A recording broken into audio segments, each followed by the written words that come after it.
butun O'zbekiston ayollarini 8-mart Xalqaro xotin-qizlar kuni bilan chin qalbimdan samimiy muborakbod etmoqchiman.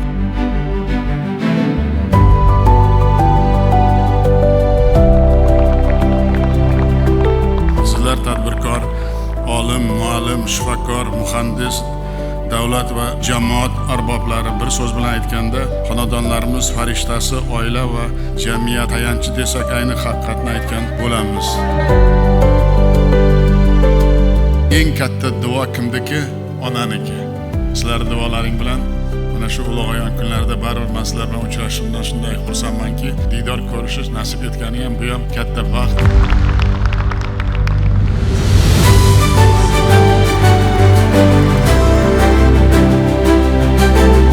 Yangi O'zbekistonning ayollari hayotdan rozi bo'lib, ayollar baxtli bo'lib, saodatli yashayotgan mamlakatga aylantirish meni eng katta maqsad, muddaom.